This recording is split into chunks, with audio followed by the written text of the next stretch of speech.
गोप tehsil office रे जमी केलेंकारी चलुछि। एहर संपूर्ण तथ्य सह आम आदमी पार्टी बुधवार सांबादिक सम्मेलन रे एहर खुलासा करिछि। ओडिशा सरकार जमी प्लॉट बिक्री करबा बंद करथिबा बेले गोप तहसिल ऑफिस रे किछि ऑफिसर चंचकता करी एही जमी को बिक्री करी पट्टा मध्य देइछन्ति।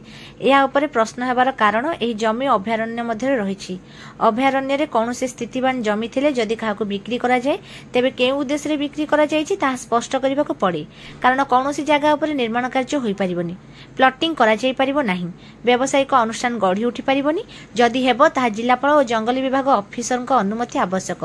आमे जानिबा को पाइलु जे अभयारण्य जमी रे प्लॉटिंग करा जायछि ओ यार मार्केटिंग मध्य करा गलानी। सबुठु बड़ कथा हला बिजुली लाइन दिया जायछि बोली वीडियो करी सामाजिक गणमाध्यम रे याकु प्रचार करा जाउछि।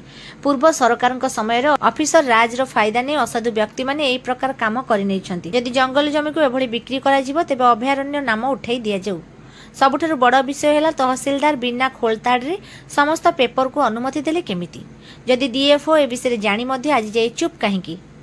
ए समस्त घटना को अनुध्यान कले जना पड़ुछि जे ऑफिसर माने असाधु व्यवसायी हताबिरिसी होइछन्ति।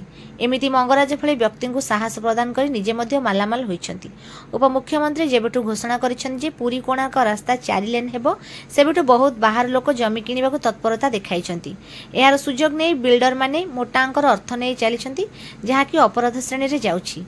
ए समस्त विषय रे खुलासा करिया परे मुख्यमंत्री को निवेदन तुरंत असाधु अधिकारी कमिशन बसई कार्यानुष्ठान निया जाऊ। तुरंत से समस्त जमी को बंद कर दिया जाऊ बोली घोषणा करा जाऊ।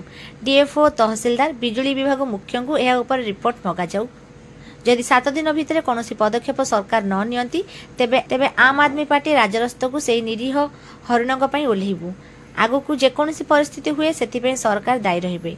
सांबादिक सम्मेलन में पुरी जिला सभापति संजीव कुमार महांती, उपसभापति रवींद्र साहू, उमाकांत साहू, रमेश महांती, रमाकांत स्वाई प्रमुख उपस्थित थिले।